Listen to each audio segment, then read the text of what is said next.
Welcome to Oxscaretobe Spookber, a whole month of spooky-themed videos and Let's Plays and reviews and... What's that? Off-screen person who I only just recently started talking to and who doesn't exist? It's already Halloween. Oh. Well, I guess we really just have time for the one video then. In that case, I'd like to get a little nostalgic and talk about the very first video game that ever scared me. The first time I was holding a controller and felt fear in my stomach. Which game was it, you ask? Well... Yep, happy, colorful, bubbly Super Mario 64. Obviously, it wasn't the whole game that scared me, just one specific part. And no, it wasn't the haunted piano in Big Boo's Haunt, even though, yikes, that thing is terrifying. No, the birthplace of game-induced fear in my young little mind is none other than Jolly Roger Bay. I think you know what's coming next, but let's paint a clearer picture of what went down on that fateful day back in 1996. Against all odds, I've just found an N64 under the tree, and as I run around Peach's castle, my mind is reeling. This game is more amazing than I ever imagined a game could be. I'm on cloud 9 as I explore what is essentially a collection of playgrounds and gather up a handful of stars. Then a new kind of wonder hits me as I enter a dimly lit room lined with aquariums. I jump into the painting and find myself steeped in a rich, moody atmosphere. A scrim of fog layers the vast surface of the water stretching out before me, and the calming music elicits images of space and the deep sea. I've never been able to run around a game world so freely before, so for the first time in my life, it feels like a part of me is actually there, in the game, and here in this place, the feeling is stronger than ever. There's nothing to do on this little patch of sand at present, and the platforms on the right lead nowhere, so I'm forced to enter the water. I do this with slight trepidation, as I can't see ahead and don't know what I might find, but this only heightens the sense of wonder and adventure I'm feeling. I swim along for a bit, checking out the clams, and it isn't long before the shallow channel opens up into a huge basin. The sense of space is incredible, especially considering the full 3D movement. I look down and for a split moment, I'm delighted to see a sunken ship, until I see what's poking out of it. And in one split instant, everything changes. That face with the soulless eyes and the mouth full of jagged teeth. All at once, this peaceful world is full of danger. I become acutely aware of how slow and limited my movements are in the water. That slow movement is at the heart of this fear. I don't think a lot of people would disagree that scary things in the water are 10 times scarier than things on the land.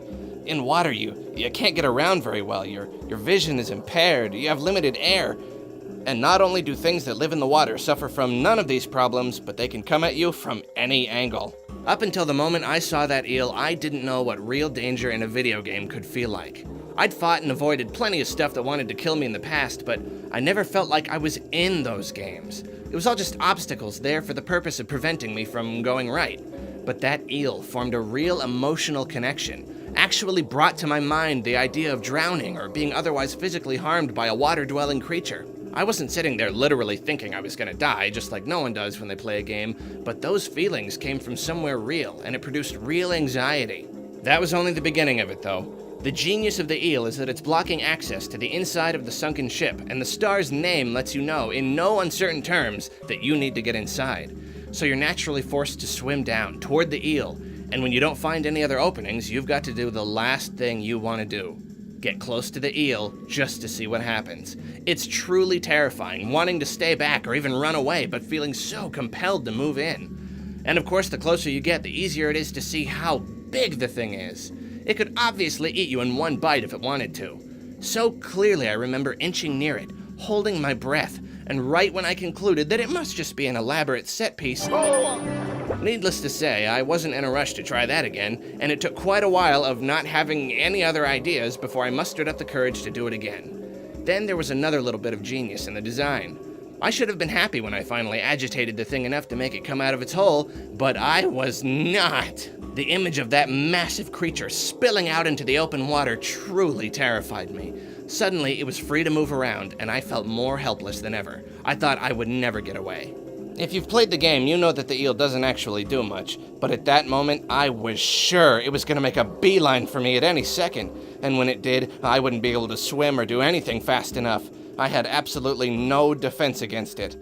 Heck, even now when I play that level, I keep expecting the thing to eat me. So finally getting into the ship without being chomped or otherwise dragged to my doom was a huge relief, But the relief didn't last too long, because coming back into the level, I was met with a very unpleasant detail that surely made me go, except I was a lot younger, so it was probably more like, Right from the beginning, I knew that not only would the eel still be there the second time around, but it would be very closely involved with the procurement of the next star.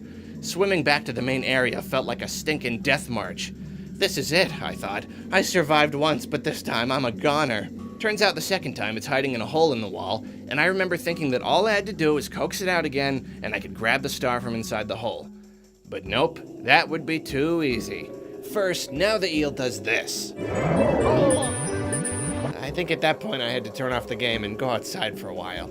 But then once you do get up the courage to coax the darn thing out again, not only are you forced to hang out in the water as it swims around menacingly, but you've got to nab the star from the tip of its tail. This means purposefully swimming after it and getting as close as you can. And of course, if you so much as graze it, now on top of being eaten, you're actually very likely to drown if you're not careful. Gosh, even when I managed to knock the star off its tail, I remember just mashing that A button to get to it, watching the corners of the screen like a hawk because, oh man, now I've got its star. Now it's really coming after me and it's gonna eat me at any second. But as we can all guess, it did no such thing, nor was it ever capable of doing such a thing because it was just a big dumb collection of polygons designed to do like two things. The fear was primarily in my own mind, but that of course made it all the more real. Later in life, I would be terrified by much more dangerous creatures in much scarier situations. Much scarier situations. But for me, the eel in Jolly Roger Bay set the stage for all of it. It made a connection in my brain that just wasn't there before, opened up a whole new side of video games and how they could make me feel. So that was the first thing that ever really scared me in a video game. Honorable mention, though that was less actual fear and more just like a shallow panic. Well, I think you know what I'm gonna ask here. Do you remember the first game that ever hit you right in your scary place? If so, let me know in the comments. I hope you had an extra spookifying Oxscaretobe Spookber. Remember, if you're trick-or-treating, stick to well-lit, familiar neighborhoods. And if you're handing out candy, stick to name brands. Reese's, Hershey's, Snickers. Tootsie Rolls are as cheap as I want to see you get. Anyway, happy Halloween! But seriously, if I find out that you were passing out those nasty little hard candies, you're gonna get an earful.